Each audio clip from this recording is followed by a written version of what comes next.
Call me Smash Mouth because I'm a believer, baby.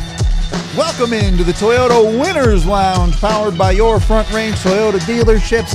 This is the DNVR Avalanche post-game show presented by Bet365. We got Biggie and Rudo coming to you live as the Avs defeat Dallas in overtime. 4-3, Cale Makar pops off in this one. I won't lie to you, I would have liked it better if the Avs won in regulation, but I almost don't care about the result. That's not true. I do care about the result. That was an awesome hockey game. I loved that hockey game. Even the part where the Avs slipped up for a little bit in the third period, that was a really, really good hockey game from Colorado. There is a lot to love about this game. Are you happy with the performance as a whole? Is this a good emotional win for the Avs, or do you want more? Oh, that was awesome. I'm not worried about people are going to complain like, oh my God, they made 2 bad turnovers. No, listen, turnovers happen. You try to limit them in a game. The Avalanche did limit their turnovers in a game. Dallas had 10 shots on net after 2 periods. So the Avalanche were pretty good. They were really good. And then, yes, you get pressured. You know, one is lingering, then it's Sammy on back-to-back shifts. And give credit where credit's due. Dallas was in the soup. They were done. Down 3-1. Down to under 10 minutes to go, whatever it was, 5 minutes to go, and then you knew the push was coming. It came, and they executed. They put pucks on there. They put the rebound in. Good old Matt Duchene there, whatever. Yeah. Move on. And then, and the Avalanche didn't fold after that. You know what I mean? They went on, and they took control of the OT and won the game. It's all good. Apparently, the Avs gave the big hat to EJ. I'm doing this purely because Big EJ doesn't lose to Matt Duchene. It's the law. He refuses to lose to that guy. And actually, it looks like, I love EJ, it looks like a normal hat on his head. Ah, that's me. That's me. I love you, EJ, buddy. I love you. He's just a big human in general, dude. He knows I love him. It's all good. His legs are like the size of my trunk. He's just big. He's a big fella. He's a big boy. He's a big teddy bear. I like it. The Avalanche, listen, I didn't expect more. I thought it was awesome. 2 good teams. You can see why they're so close in the standings. You can see why they're probably going to meet in the first round or whatever it is. It's all good. Somewhere, somehow, you don't get down when bad things happen, and you get back up and you go close it out. So we'll take it. I thought the Avalanche overall had an outstanding game. They were the better team. They deserved to win, and they did. Let's start right there, because I think as well as the Avs played tonight, and we'll get into all of that, maybe the most important thing is, you know what championship caliber teams do? They find a way to win. And you played great hockey for 58 of the 60 minutes of regulation tonight, and you were tied. This was easily a game that earlier in the season maybe gets away from the Avs. You give up those 2 goals late in the third, the Avs get down on themselves, and it ends up spiraling out of control. I think you saw a good portion of that even last season. If you go back to last year, you saw the Avs struggle in those situations at times. Look no further than Cale Makar against Nashville last season. He loses them that game in regulation. Tonight, Cale Makar is the hero in overtime. The Avs, as a team, post-deadline, have found ways. Even look at their loss to Minnesota. Yeah, they didn't find a way to win, but they found a way to get a point out of that game. They dug deep and got something out of it. This is a team that feels like not that they're learning, that they've learned. They understand what it takes to get it done on any given night. Well, here's what I'm going to say. Yeah, there was some teams that they played in that stretch that weren't very good teams, but the one thing I'll say very confidently, they're 8-0-1 the last 9. That's a fact. And I would tell you that in those 8-1 game, they were probably the better team on most. I'm going to give it a pass on the Minnesota give and take. They got it at 4 in the morning. But that was a brilliant effort. They showed up. They worked hard, but somewhere, somehow, when they won the games, it's because they were the better team. You know what I mean? They didn't just get away with it. They won games. And I think that's what good teams do when you are struggling. Tonight, they were the better team. They did struggle for the last part of the third period, obviously losing that little stretch 2-0. But what do? They get back up. They take, control of the overtime with the faceoffs. We'll talk about it. Next thing you know, you win the game. You move on. You gain a point on them. You would like to get 2. You got 1. Move on to the next game. Yep. It's fun when they're this good. And I know people are going to be upset with the 30-second stretch of bad hockey in the third or whatever. Fine. And we'll talk about it. But it's really, really easy to watch this team when they're flexing their ability the way they are. And it's up and down the lineup. It's not, your top line is carrying. Tonight, it wasn't even any particular line. You were getting it from everywhere. You got great shifts from every single line of the Avalanche. You got great shifts from every single D pair of the Avalanche tonight. You got great saves from Scott Wedgwood at times tonight. You're supposed to win when you play like this, and the Avs did. Yeah. Yeah. And Jamie's got a good point there about turnovers. But you know what, Jamie, as much as I agree with you, those are bad ones tonight, but they're going to happen again. They happen every game. You can't play a flawless turnover. That's why you try to limit under 10 a game. You know what I mean? Every team's different, but usually on the sheet that you have after the game, you look at it. You know what? We only had about 8, 9 turnovers. Usually win the game. The Avalanche were just bad, and the other team executed on those turnovers. Their bad luck. There was no ill. They weren't trying to turn the puck over, lingering on the first one that ended up maybe 20 seconds before the puck got in the net, and then Sammy that bats it out. Then he gets caught, and again. After a goal, Tiff knows, shift after a goal, you got to make sure you're ready to go because they're coming. It gave them wings. Now it's 3-2. They weren't ready. They fell asleep for a little bit there. Overall, though, man, oh man, I'll tell you one thing. Avalanche, I have a lineup right now that can play any types of styles of hockey. It is a vote of confidence that you see LOC, Kelly, and Jack play against arguably a very outstanding Dallas Stars team, and then D'Amico Rantanen in line with Robertson and Hintz. Like, vote of confidence for them. Voluntarily deploy them against them for multiple occasions tonight. Yep. That's a plus. That's a plus. I remember Vegas a couple years back with that fourth line. You never panic. It's an icing. You're not outmatched because, oh my God, our fourth line's on the ice. This is a team that can play against any top line in a National Hockey League. So now you got all 4 lines. You're never at a loss of like, oh boy, looking at Ray on the bench or Prater down the other end and go, oh boy, cross your fingers here. We are in trouble. You know what I mean? Because that's what happens to a lot of teams, right? The fourth line for San Jose is out there. Next thing you know, Nate McKinnon jumps on the ice. Oh boy, I'll tell you one thing. The coach there, Rosovsky's like, oh God. I mean, you're starting to sweat, right? It's not the problem for the Avalanche. They're deep. They're deep. They have 4 lines they can play. And that fourth line understands the assignment. They do. Yep. And it's going to be tough for guys to get in the lineup. Like I said, guys have to wait their turn. I'm knocking on wood again. I believe in it. I'm walking on wood. You want to make sure, not on mouse wood, but on wood, for injuries and stuff. So they found something right now. I think there's some stuff that's clicking. There's a reason you're winning 8-0-1, 9 games in a row with a point. It's because you have made the right moves at the deadline. You are, and it's only going to get better. It's only going to get better. You're going to find even some more guys being comfortable in their situations. Brock Nelson does a lot of the dirty work that you don't see happen on the score sheet. Charlie does the same thing. Obviously, Val gets on the board tonight. So it's very important that every line feels confident. If you look at it tonight, if you go ask one by one, hey, step in my office. Maybe the first line were okay, but again, it's they get the tough assignments every night. But I'll tell you one thing. All the other lines, and I'll even throw a Max line in there. You guys feel good about your game? Yeah, we feel good. We're good. So that's a plus because you're deep.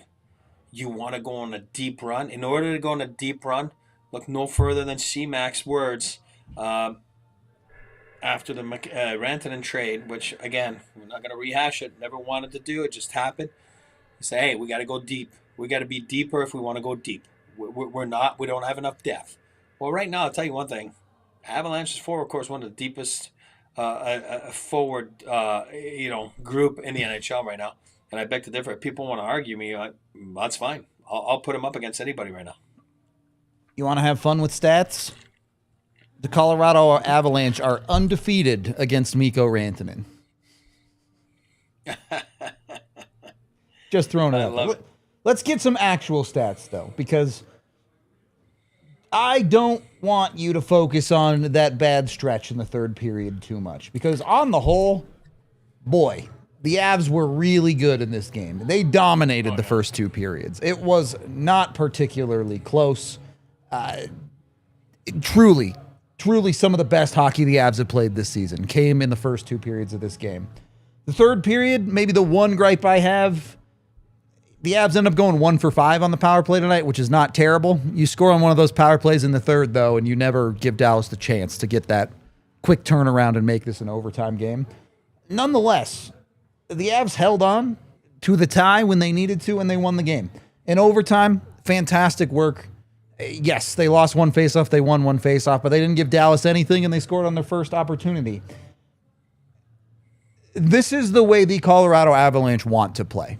This hockey game is what it's supposed to look like when Colorado is playing to their systems, playing quality hockey, and playing the game they're supposed to. Did Jake Ottinger play well? Sure. Could the Avs have finished a little bit better? Maybe. But you scored 4 goals in this game. This is not what we were seeing a month ago, where the Avs were struggling to put the puck in the back of the net, or they were getting goalied every night, or whatever it was. The Avs were not going to be denied. They found a way to get the goals that they needed. On an individual level, I literally have nothing bad to say about anyone. You have a few individual plays, again, on those third periods that were bad, and even those players ultimately ended up having good games on the whole. It's absolutely. It's I might be living a little bit too much in the moment here, sure, but this might be the best I've felt about the Avs all season. Oh, you're bang on. Always remember, a bad play doesn't, not you, I'm saying out loud, a bad play does not make you have a bad game. Correct. So you make a bad decision. We all make bad decisions. Everyone makes bad decisions. Sometimes, most often than not, the puck does not end up in your net, because then the score would be 100 to 100 every game, right? You know what I mean? It's not basketball. You know what I mean? This is tough. It's tough to get points. It's tough to get goals. So, yeah, Lindgren worked his heart out tonight. So did Sammy. They made two plays that cost, some goals. Yes, sure enough. It's all good. But, wow, you're right. I feel good about the Avalanche. I feel good about how the coaching staff is, I'm using their word. Again, I'm using their word. It's a copycat league. I'm allowed to use their word. How they deploy guys. I love it. I love, like I just said, the fourth line. I love what they're sending out for PK. There's a lot of tools at their disposition. Is it on the left side? Is it on the right side? Who am I sending out? Who's in the box? I have a lot of tools to use. It's not just like, oh, you got one of those multi-tool thing, and, oh, I'm going to grab that and put them in every situation and try to make it work. So they got a lot of things to work with. Same thing. We'll talk about it later. But, overtime, do we send a guy out just for the face-off? It's not like they could do that before. They had no one really to win face-offs. So now they got a lot of stuff for them to really look. Now they're tinkering with a couple things. We saw the power play get changed a little bit the last few games. Tonight, whoops, Joe Druin gets back on the power play. He does get an assist on the power play. I don't care if it's whatever it is. It's still an assist. You know what I mean? Now, what do? It's fun to see what they're trying to do, what they have to come up with. And then that helps you in playoffs, because if things don't go well, and you got to, people always talk about that, adjustments and stuff like that on the fly, right? Oh, they can go back and say, oh, yeah, 14 games ago, remember we had that and, whatever, this guy and that guy with this, and that's what we did. And that's what they're doing right now. Again, it's not experiments. It's necessities. You know what I mean? You have to see what you have. They're starting to figure it out. But I'll tell you one thing. I'm early right now. I'm going to say something that I'm actually confident, because you just said it. You just said it. This is the best you felt about, an Avs team all season long. Like, I'm going to say it, and I say it with all the confidence in the world. I wouldn't want to play that team. The Avalanche. No, sir. 7 games. No, look. I got to beat that team 4 times in 7 games. Woof. I got to be honest with you. I'm feeling pretty good about the Avalanche right now. And that's not riding the high waves. It's like being honest. I'm feeling pretty good. I would feel horrible about this game if I was Dallas. You got cooked. You got cooked for 58 minutes of this game. You still somehow pulled off the miracle to tie it, and you still lost. Yeah. Like, you're in trouble if you're Dallas after that game. And I know Dallas can say, oh, we were missing all our... Tough shit. The Avs have been missing all their players for half the season. They're finally healthy. It sucks. Sucks to play against healthy teams, doesn't it, Dallas? Yeah, and Wedgwood, was he bad tonight? No, Wedgie was great. I'm not blaming anything. But it wasn't Blackwood. You never know. Blackwood might have been, like, a steal that game in the sense that he's outstanding. I don't know. We don't know that. But Blackwood is a key piece of the Avalanche. So that's a big piece missing. Charlie Manson, that's a big piece missing on D. Like, I'm just saying, it's not Heiskanen, but I mean, like, they're all, like, talking about the end of the world because, Heiskanen is not, playing. I get that. All year long, we are where we are. Last I checked, 2 points behind, and with no one playing all year long. Yep. Pretty good. We do have to pay some bills, so let me jump in with one of our newest sponsors here at DNVR in Monarch Money. Look, I'll be honest with you. I overspend sometimes, whether it's on Pokemon cards or honestly, the thing that really gets me is the subscriptions that I forget about. And I end up having a bunch of different ones. Monarch Money is here to help you find blind spots in your financial spending, whether that be things like dining out or food delivery, online shopping, maybe it's some retail therapy. We all need it sometimes. Monarch Money has you covered.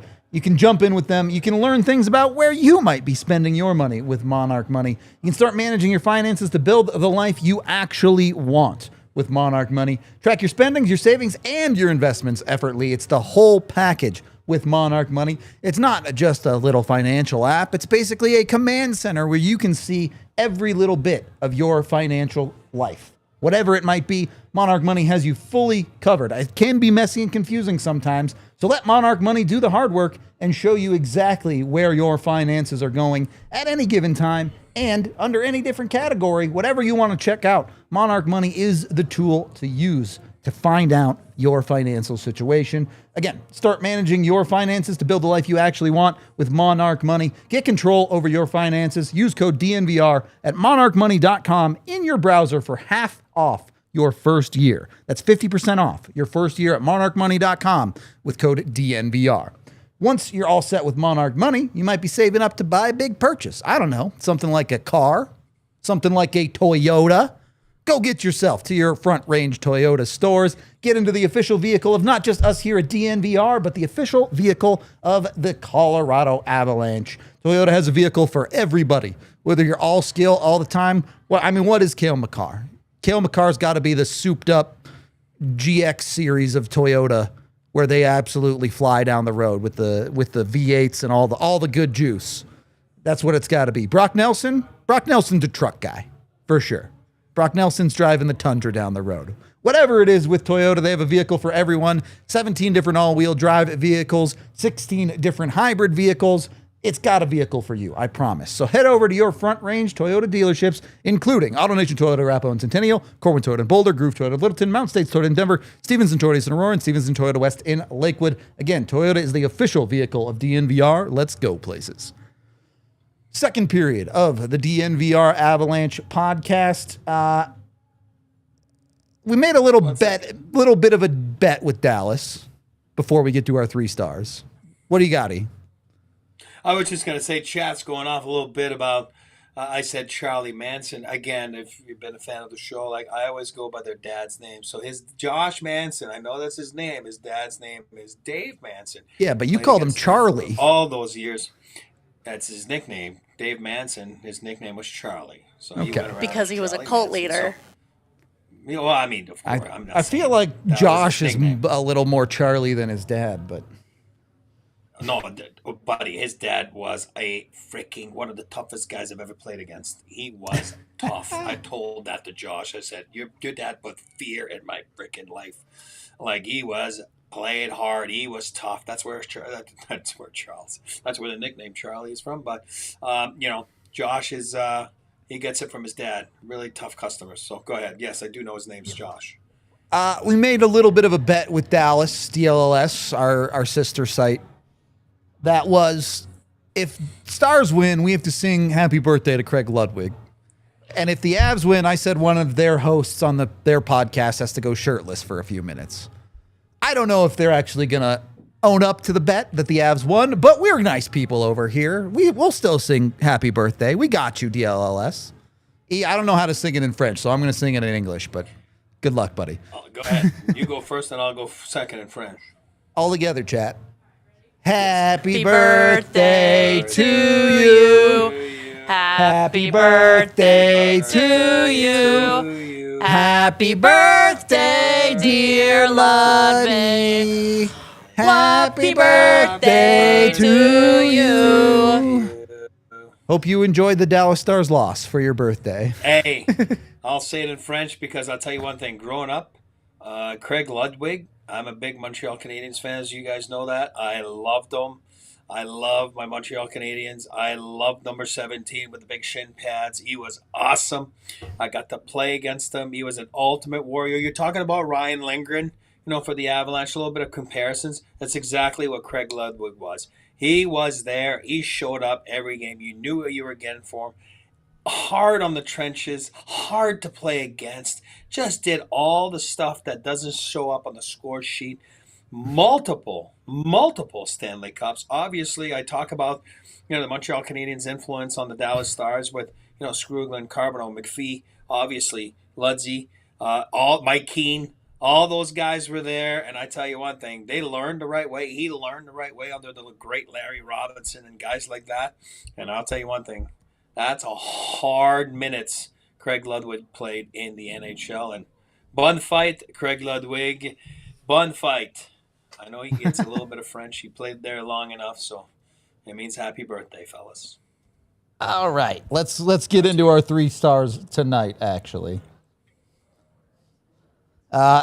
Sorry, I'm trying to do 2 things at once here. But Avs, you really could have picked a lot of players for these 3 stars. I think you could have gone a long, long way in choosing these. But we had to pick 3. I wanted to start with number 3 here, and that is Brock Nelson. A lot of guys could have gone in on this.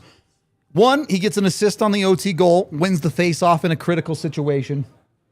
But 2, he also is doing a lot of other little things right. The details are what it's been about for the Avs post-trade deadline. Why do you think Val Nichushkin scores a goal? Go back and watch Brock Nelson's screen on that play.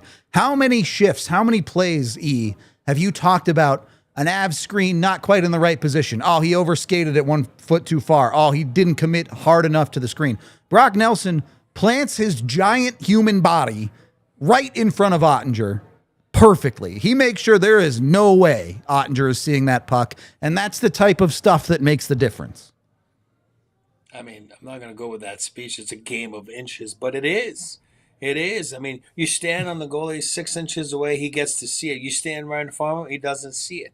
You talk about details, that's what that is. That's what you're getting from Brock Nelson. Yeah, you might not be getting goals and assists and all that kind of stuff, but on that goal, yeah, he gets an assist because he wins the draw.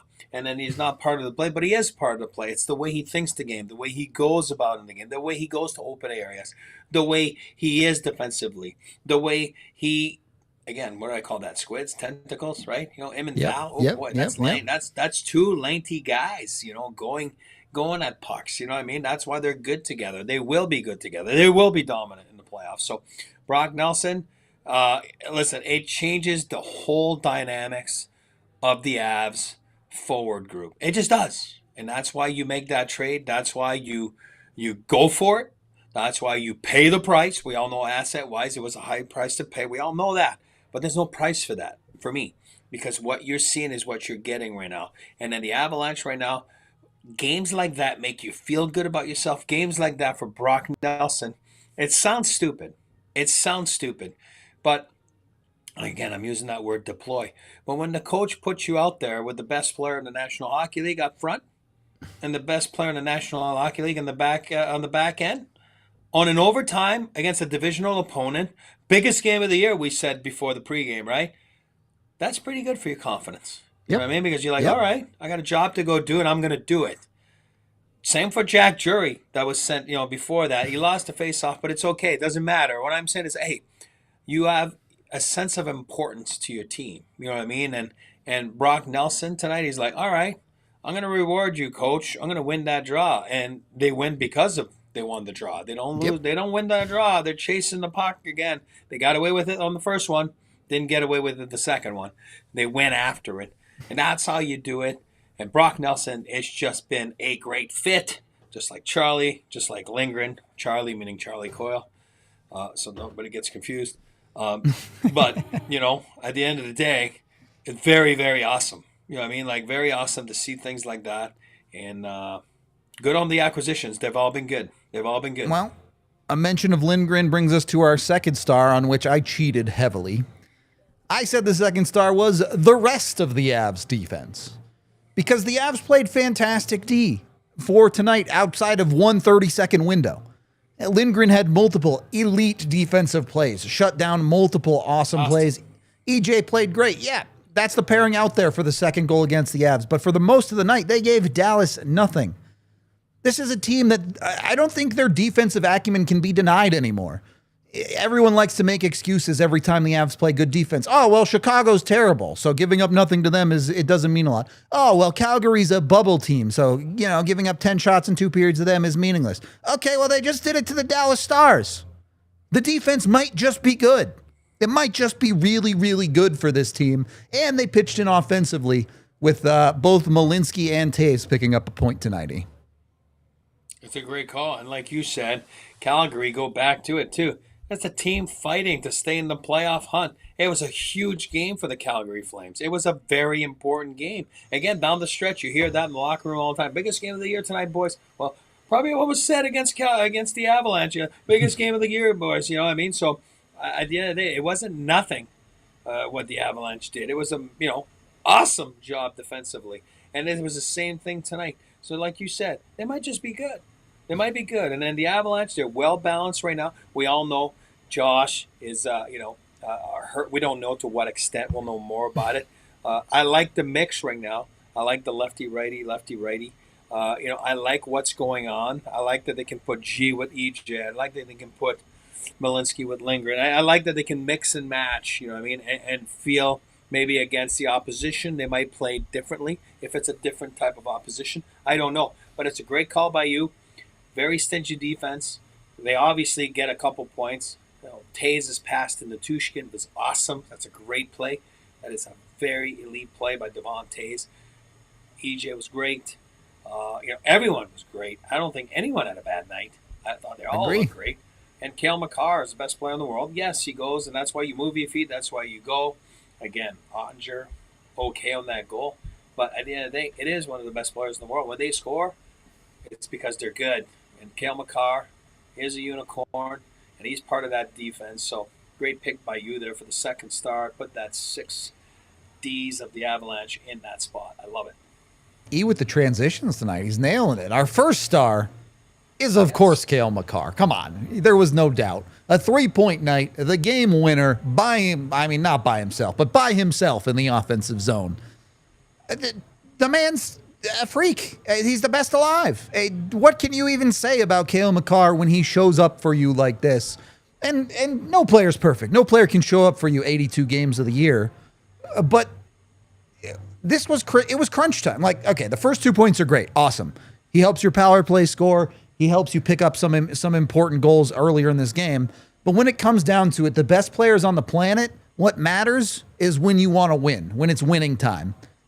Cale Makar goes and does it in winning time. I tell you one thing. We were talking about, remember we were just talking a little bit about, maybe it's Mac time, right? He's been a little quiet offensively. That's who I was picking, The last couple of games. Yeah, that's what I'm saying. That was your pick. Who did I pick? I don't remember. Anyway. You had Brock, which he did get a point. So. Brock. Well, there you go. All right. And then your guy got a point too, and then Tiff had picked Marty. Marty Party. So anyway, we didn't pick Cale because it's only a 3-point night for Cale, not a big deal. But we thought that Mac was going to maybe get, because it was like, oh, okay, this is what the Avalanche are made of. This is what the Avalanche are built with, right? The best forward in the National Hockey League. But we tend to forget sometimes that Cale is the best D in the National Hockey League, or one of the best players on the planet, right? So all of a sudden he moves his feet, he does the old 10-2 sideways goes around the guy, and then makes a smart shot selection, knowing probably that Onger is going to slide. Perfect play, perfect shot. Love it. He is special. He is the best defenseman in the National Hockey League. Again, fun to watch, lucky to watch him play. And clutch players come out on top usually. Cale Makar is a clutch player. He shows up in big games, and 3.9, including the game winner, is your first star of the game. And there's no denying that he was outstanding again. Immaculate stuff. I do want to talk a little bit more about Cale, but first we do have to pay a couple more bills. So let's get to that as we are, of course, brought to you by the fantastic, the wonderful Coors Light. Make sure you're choosing chill. Go get in with Coors Light today. The mountains turn blue on the bottle or the can. I told you, Dallas doesn't know what to do with Blue Mountains, all right? They can't handle it. It's too hot out there. Coors Light is the beer to choose when you're chilling, whether it's during a great Avalanche game or with the Colorado weather, you could be out there barbecuing, all right? My neighbors were barbecuing the other day. I'm telling you, that's what Coors Light was made for right there. Wherever you choose Coors Light, you can get it delivered right to your front door thanks to CoorsLight.com/DNVR and Instacart. Don't even have to get up off your couch to make sure you've got your Coors Light. Of course, you can find it pretty much anywhere in the U.S., too. So you can get it at your liquor store if that's your thing. Go find yourself a Coors Light. Make sure you're choosing chill today, whether it's delivery or pickup, whatever you might need. Coors Light is the beer for every occasion. Of course, brewed right here in Golden, Colorado. So, you know, if you're local, it's local. Pretty cool stuff right there. Again, CoorsLight.com/DNVR to get it delivered. Choose chill. Of course, Coors Brewing Company, Golden, Colorado. Please drink responsibly. Once you've chosen chill, you know what? If you're having a barbecue, you're having people over, you want to make sure you're smelling right, feeling good. That's where Mando comes in. Fun fact, least cleaned area on a man's body? The area that gets cleaned the least, E? Can you guess it? I'm going to say your back. Grundle. It is the grundle, Oh, okay. indeed. I was going for Grundle's something. kind of, sort of attached to your back. Not really. It's Yeah, not. not really. I can't make that. No, but whatever it is, butts, balls, butt crack, grundles, all covered by Mando. That's where they come into play. A bunch of amazing scents, whether it's bourbon, leather, or Mount Fuji. They even got Pro Sport. You name it, Mando has you covered. You can go get their starter pack today and get $5 off that starter pack with code DNVR. Jump in with them. You also get free shipping. That's like 40% off the starter pack, which comes with 2 deodorants, both stick and tube, and then 2 items of your choice to help stay fresh, whether it's wipes or other deodorants or tons of other options. Jump in with Mando today, get that starter pack, and make sure you're smelling right, feeling fresh. Head on over to shopmando.com with that DNVR code.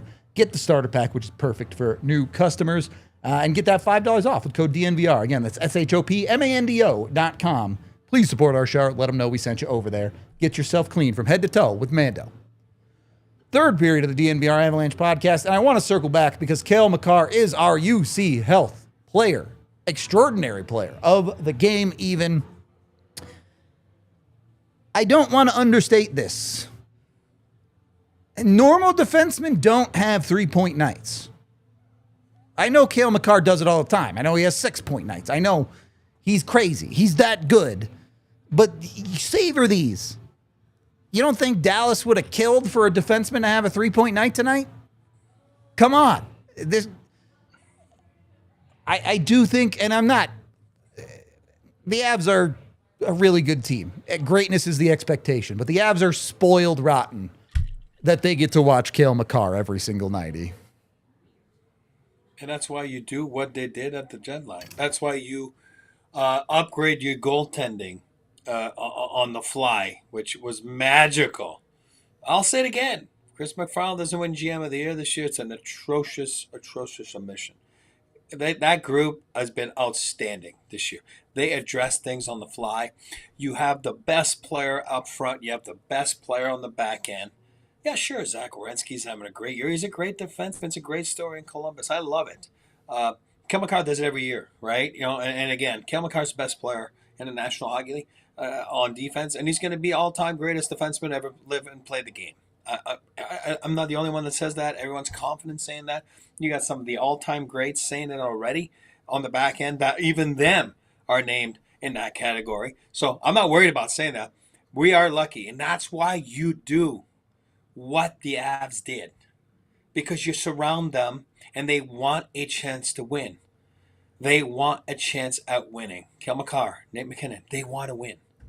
They've left money on the table in their deals. They've left money on the table as a group because they want to stick together.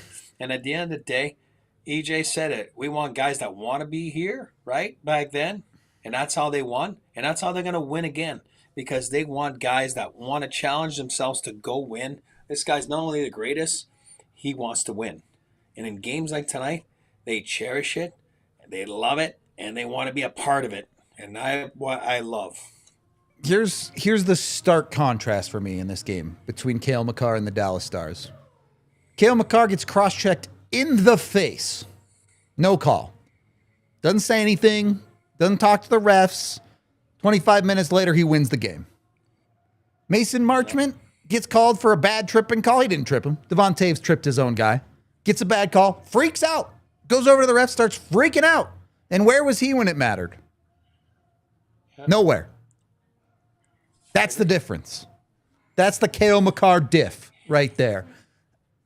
Even keel. That's what you got to be. Yep. We do have Cale Makar's locker room a conversation as we caught up with him after the game. Let's see what Cale had to say about this one. 3 points in this game. What can you say about just that last end of the third and going into OT? Yeah, you knew that they were going to give everything they had in the third, and there were a couple times we got pinned in, a couple times we had them hemmed in, and obviously really battling there. Wedgie makes a big save, and we're just trying to keep it out, and then they were able to put it in, but then the other one obviously just tough. We got to find a way to recoup that momentum and bring it back, but I felt like we closed the period really nice with the last 2 minutes there and found a way in that overtime. Looked like you got to stick up high there. I think it was in the second period. Just what kind of happened on that play? Yeah, I don't know what he was doing because he shot the puck, and I don't know if he thought I was trying to cross-check him and trying to protect himself, but his stick up pretty high got me in the chin. It is what it is. Obviously, it's a tough game to see everything, and refs miss stuff like that, but that one didn't feel great. Everybody's concerned about how Nico coming back into this building. How was it for you to play against him tonight? Yeah, obviously it's weird. Played against him at Four Nations, so you see it on the other side, but definitely not an in-division team like this, and I'm happy for him. Obviously, he's going to be settled in a place for quite a long time, and he's going to have really a lot of success, in my opinion, there. So, I think should have been a warm welcome because he's done so much for this team and this organization, and he's a great guy and obviously an amazing player too. How was the dinner last night? It was good, yeah. It was good. We had to fight for him to pay the bill, but no, I'm just kidding. It was great. Obviously, it's always good to see Mikko, and it's unfortunate that we'll be seeing a lot more of him now, but it's good. Were there things that had to be hashed out? No. I don't know if I didn't see that quote. Somebody told me about that. I don't know if that was just like being funny or whatever, but no, it's just nothing to be hashed out. He's an amazing guy, and we all love him, and I know he loves us too. So, given the stakes of this game, even before Mikko got traded there, and then after he got traded there, just what did you think of your performance? At least for the first 55 minutes, certainly. I thought we played really well for basically a large chunk of the game. We were keeping them hemmed in and then trying to shut down their rush. They're a really good rush team, very fast, and I felt like a lot of things to build off of that we did well defensively, and we just got to keep finding ways to put the puck in the net. It seemed like everybody was kind of sliding around the ice. Was the ice an issue tonight? Yeah, it's been okay here lately. I mean, it always starts out great, and then you kind of find in the third. I mean, it's every single building. It's gonna get bouncy and a little bit rough. So I don't think it's anything attributed tonight. I know they're doing the best they can here to make the ice the best quality, and it has been in years past. So I don't know. I think the Nuggets play yesterday or something like that. Yeah. So maybe that's why. So yeah. And it's an afternoon game. Sorry. You could see a lot of this Dallas team come playoff time. How do you think these two teams match up? For sure, we will. I think it's inevitable. I think it's we got to meet, and I think we match up. It's going to be an incredibly hard series if it comes to that. And they're a super deep team, and we've added so much depth too. So yeah, again, it's going to be games like tonight, very tight checking and not a lot of scoring opportunities, but you got to find ways to capitalize, and that's what they did at the end there. But yeah, we got lucky at the end. What's it to say that Wedgwood comes back in after the last game and plays the way he played tonight, keeping you guys in the game? I mean, you know. Yeah, Wedgie's been incredible lately. He's kept us in game. Obviously, a huge save there, and would have been great to get that one out and not to get hemmed in the last 5 there. But Wedgie's been awesome for us, and we're very fortunate to have 2 really good goalies and lean on them when we need to. But Wedgie's held us in the last couple of games he's played, that's for sure. Last ones. Good. Thanks, guys. Well spoken, calm, collected. How can you not love Cale Makar?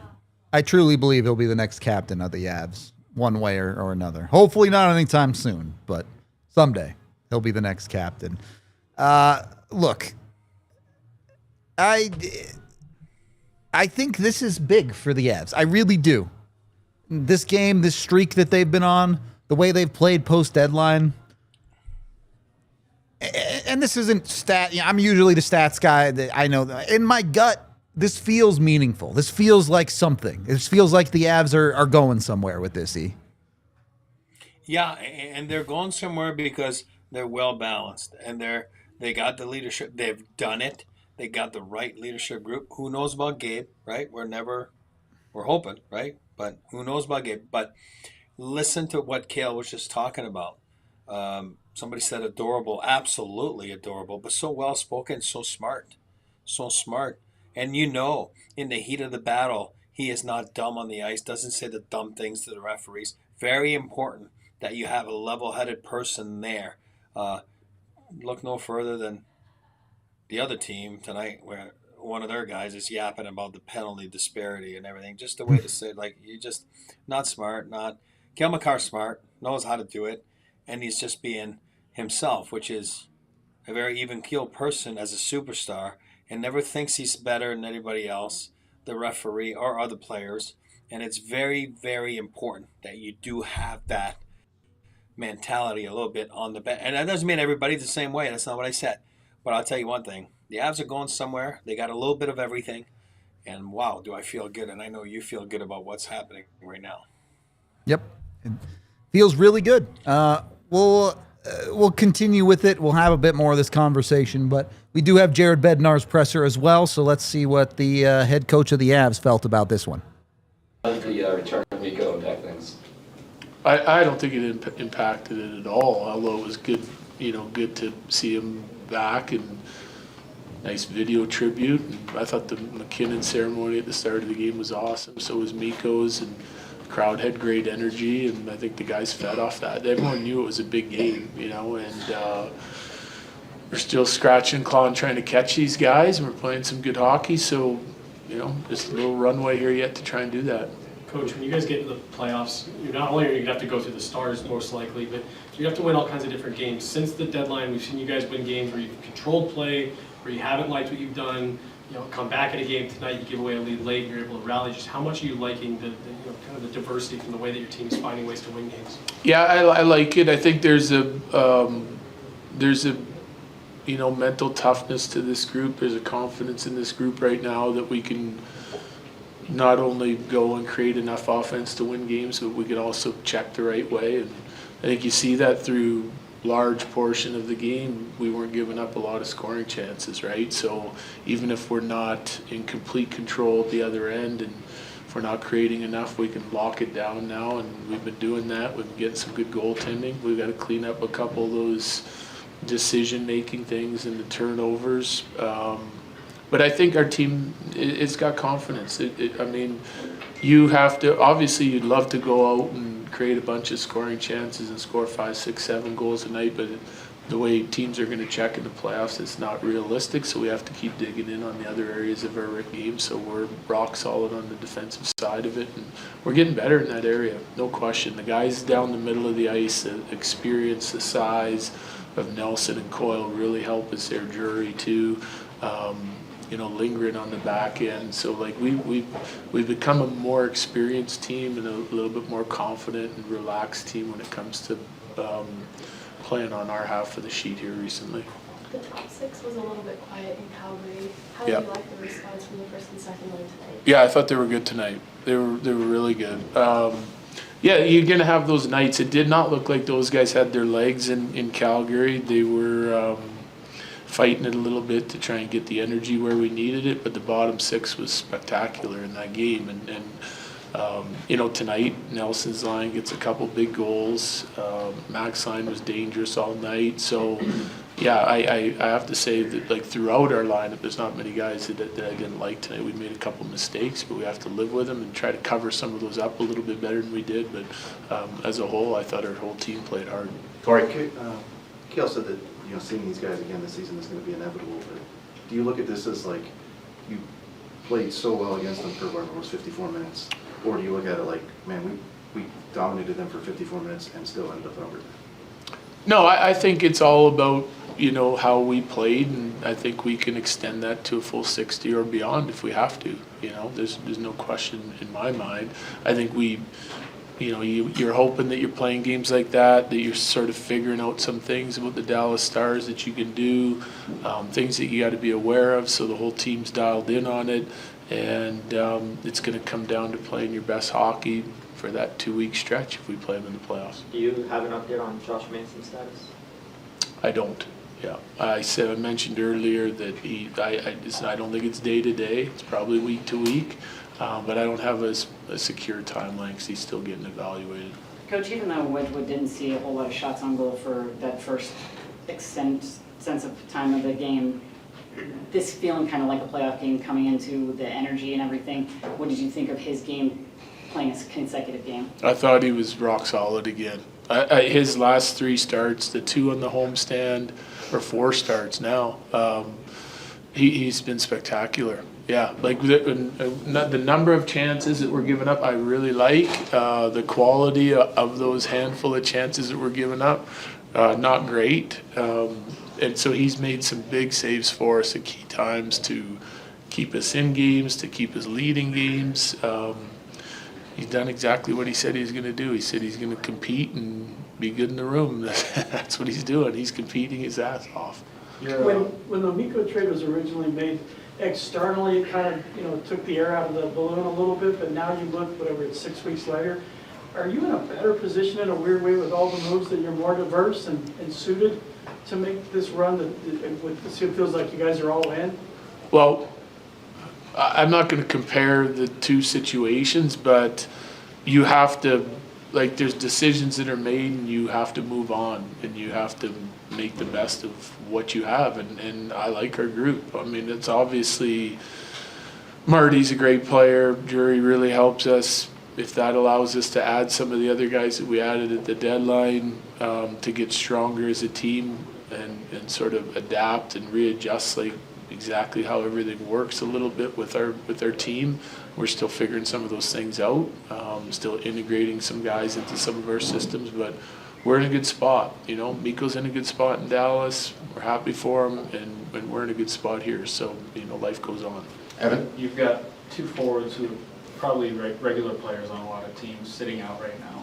Yeah. And I know you want to get them in there, but your bottom 6 is really gelling right now. Does that get more difficult as? Yeah, I think it does. Yeah. We have lots of hockey yet to be played, and we're healthy at this point with the exception of Manson. So we'll be patient and we'll try to keep everyone involved as best we can. But yeah, the guys that, like this, 3rd, 4th line, whatever you want to call them, for me, have played really solid the last handful of games. So it's making a tough decision. A few more for Jared. Coach, Cale mentioned, refs are going to miss calls. That's fine. He gets that stick up high. Yeah. I don't know what your thoughts are on that, especially with it being Cale. Yeah, I mean, I don't think by any means, even though it looks somewhat intentional, he comes in high. It's not the type of player he is, so I think it's a missed call. That's what happens. I think there's, like, throughout the course of the game, you're going to make decisions on what you call and what you don't, and what the standard's going to be. I think that one they just didn't see it, So it happens all the time in hockey games where they miss things, and sometimes they catch ones that you aren't expecting them to catch, and other times they miss obvious ones. But I think it's just something that you got to play through. I don't love seeing it, but I mean, sometimes you just got to play through it.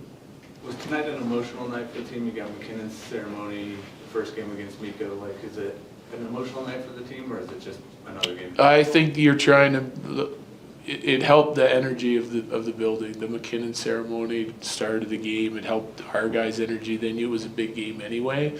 I think there's always some emotion there. There should be. The game has to be played with passion and emotion. You can tell when it's not, and it's just not as good of a hockey game. It's not as competitive as you'd like it to be from a coach's standpoint. But it's a long season. You're going to have energy swings that you have to deal with.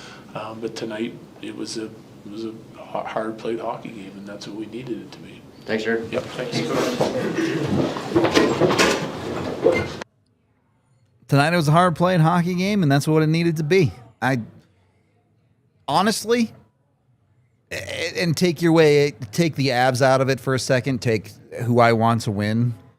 I think everyone around the NHL should be psyched for the very likely Avalanche Dallas series in round 1. I think that is going to be an awesome series of playoff hockey. I think it's two really good teams. I think we're going to see some of the best the NHL has to offer in that series. So I'm really looking forward to it, man. And some people get mad, because you're seeing LA and Edmonton and Dallas and, obviously the Avs. And, but, somehow that's what the league was trying to do when they put that format. Sure, as you know, I'm the hockey that gets mad purist that, like I say all the time. You're getting conference final matchups in round 1. Yeah, I mean, I get it, but I get what they were trying to do. But the more I look at it and the more they look at it, the more they talk about it, you just got to get through it, right? You got to go through those teams if you want to get out. Then might as well do it in round 1 and get it out of the way and feel good about where you are and just keep plowing through. The West is a beast. We all know that. It's an absolute beast.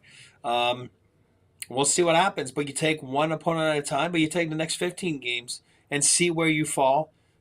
Again, very high likely scenario that it will be the Dallas Stars. Is it going to be home ice, road? Who knows? And it might not be that way. I don't know. We don't know, but high probability. And if it is, you're right. Everybody will be watching that series because everybody will be like, oh my God, those are two good teams. One of those teams will not be there in the second round. Yep. That's the nature of the beast. That's the way the league is. And you're right. Everybody will be watching that series, especially that you're not in the East, you're not in the West, you're in that Central Zone time. So maybe you don't have to go to bed at 2 a.m. to watch those games if you're, across the globe somewhere. Someone's always sleeping at the wrong times. It's me. It's always me. Yeah. Chat. Well over 100 likes. Thank you very much. We got the winner shot for you here. Appreciate y'all. A little Dr. Dub's medicine. 9-game point streak. Avs 8-0-1. Life is good. Things are good. Cheers. And Val doesn't lose. Natushkin. This guy doesn't lose. It's crazy. Yeah, he's 13-0-1 in his last 14 games or something stupid. Something like that. It's outrageous. As we are winding down here, I'm not trying to pander here, chat. You got lives. You got things to buy. I get it. DLS has got a bunch of super chats on a loss tonight. I'm just saying. Just saying. DLS has a bunch. We only give when we lose. Is that what it is? I understand. It's all good. Look, I do want to go over a couple of other specifics. You mentioned it there. Val Nichushkin, a 2-point night, has been a Dallas Stars killer, not just in this game, but across the course of his career in Colorado. That's a crucial factor, and people are going to like it. I understand the history there, but Nichushkin's on the team. He's playing hockey. You have to accept that he's ready to do it this year. You're going to have to lean on that guy in a series against Dallas, and nights like tonight help you get confidence in that. Perfect comment in the Toyota chat from Jonathan there. Jonathan Fizet. Any relation to Stefan Fizet? No big deal. Well, this is the way I look at it.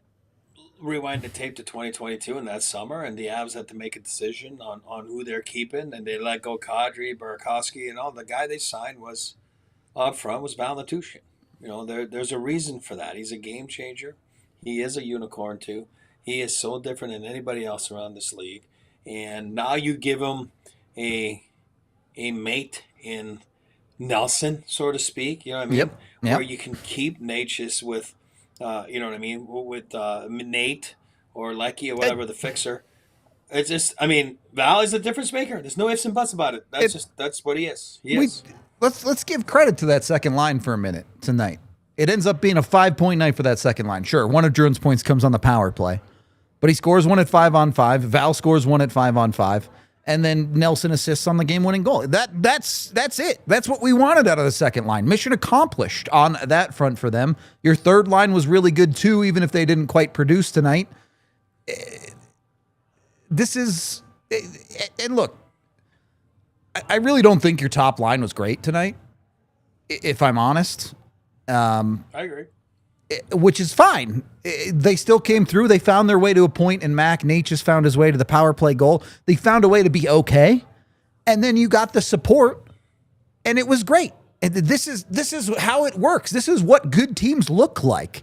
It's not leaning too much on McKinnon. It's not leaning too much on any one area of your play. Defense, goaltending, forwards, you name it. It's a little bit of everything, and it feels so good to see the Avs, one, being capable of doing that, but two, doing that against really good teams. Oh, yeah. And, yeah, like you said, really good teams, because you don't want to hear, like, oh, they only beat bad teams. That's why I was a bit careful earlier when I was saying that. 6-game homestand. There was a couple suspect teams in there. And, again, you got to win those games. We all know that. The Avs have dropped 2 to Chicago this year, right? No offense to Chicago, but they didn't last week because the swag is back. I agree with our friends at 43 Degree Sports. You know that, good friends of the show. The swag is back, and for all the reasons, as you should. It's so important that you do have swag when you go into the postseasons because it will go south at some point. So it just does, you know what I mean? So you have to be able to sustain it and get back up, you know what I mean? Just like tonight, it went south for a few minutes, but they got back up. And that's how you win in the playoffs. Because if you're so emotionally invested and you're so high and so low, you can't play that way. You got to be even keel. Even keel is such an important factor of a team, and this team has it. I do feel they're, they feel good about themselves. This is again, a team that really knows what they're doing. They really know how they're going to go about their game plan. Again, it's the same coach. Somebody was talking about Winnipeg. Nobody's downplaying Winnipeg. We just said it's a mammoth of a division. That's how we talked about in the pregame show. And then it's a mammoth of a conference to get out of. Why? Because there's the Winnipegs in there. Obviously the Dallases, the Avalanche, the Edmonton Oilers. They went to the finals last year. I mean, there's a lot of good teams in the West. You know what I mean? So it's going to be interesting to see. But you got to feel good about where this is heading right now for the Avalanche because it's starting to look really good, not only on paper, but obviously with the results. Yeah. What's not to love as our camera dies. Look, it's okay to feel good about this team right now. I know it's been an up and down season. I know there's been a lot of frustrations.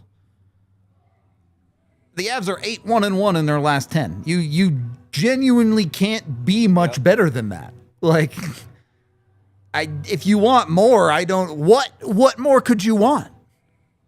The team is playing the best hockey they have of the season. They look great. Their defense looks maybe the best in the league. They're getting fantastic goaltending out of their backup and their starter. Maybe the weakest portion of their team is their top line, and that top line is still finding ways to produce, and they're still winning. And you know the top line will get better and pop off on the regular. Like, it's awesome. It's the funnest portion of the season so far, at least for me. I don't know what's not to love. Before you do jump in, E, we are winding down the show. We are going to continue things online. Make sure you get with us there if you're watching on television, whatever system you might be using. Jump over to thednvr.com where the conversation will continue. Jump in the chat and join us there as we head into overtime. So we appreciate all y'all hanging out there, and we'll continue things with chat here. All righty. Go for it.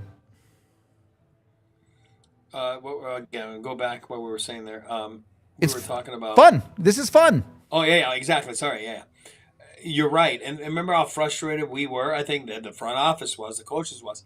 If Mac's line was going dry, which, man, they get the tough assignments night in and night out. And he's still leading the National Hockey League in points. Therefore, he must be doing the job. But there's games, there's times when that line wasn't producing and everyone was dry.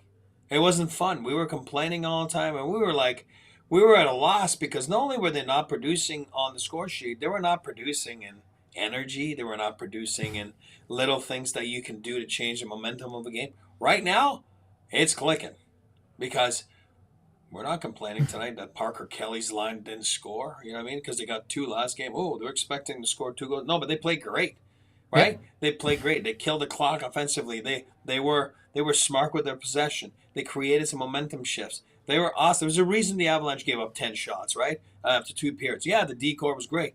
But it's because guys like that are in the offensive zone, killing the clock down there, creating some stuff, creating some scoring chances, hard working boots on. And then all of a sudden now, second, third, fourth line are producing.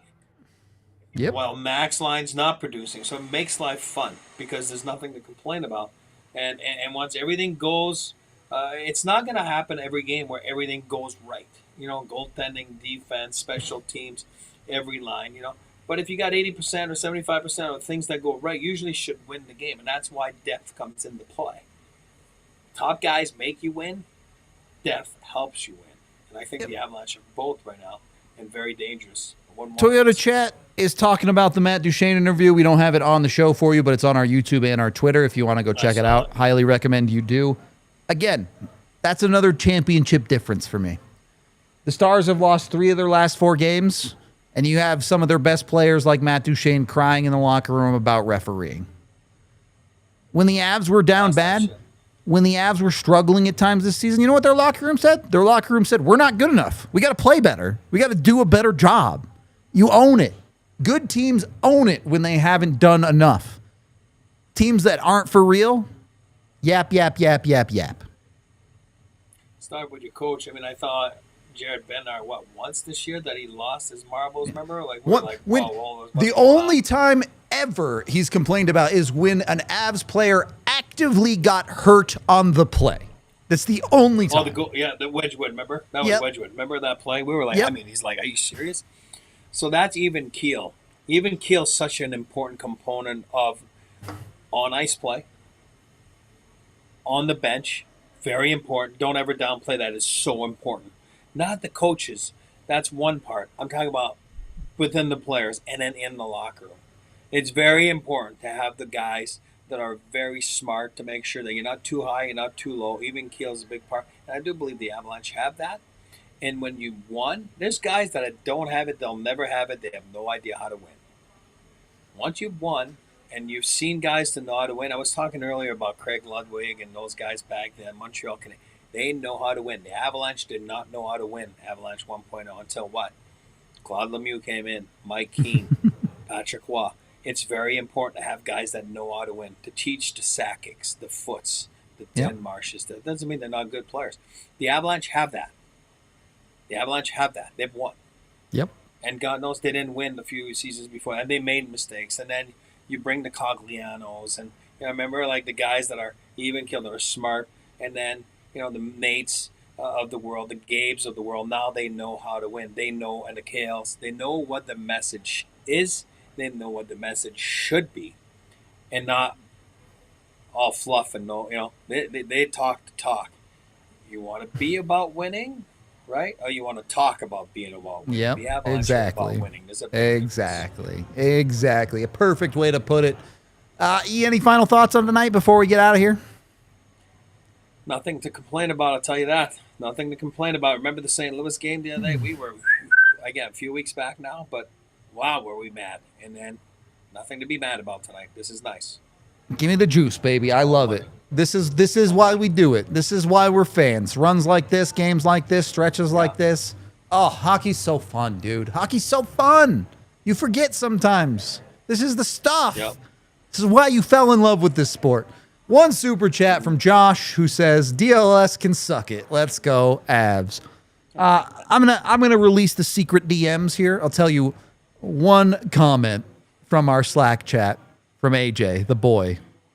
He says, the only time I need anything from DLS is when we're looking down on the ashes of their ruined season following Colorado's round 1 triumph. We'll leave you with that. Good stuff. We appreciate all y'all hanging out. Tons of likes tonight. Tons of fun tonight. It's not even night. It's still light out. But it was awesome. Y'all in chat were great. Yeah, it's barbecue season. Let's go. Let's go. Always a good time. We are off tomorrow, but we'll be back Tuesday. The whole gamut as usual. We appreciate y'all. This has been the DNVR Avalanche post-game show presented by Bet365, and we'll see you later. We all silly like the mayor. I know, I didn't mean to, but it kind of... No, you're fine. I just kind of saw it on the corner of my eye. I was like, wait a second. You cut it. I was like, ah, it's kind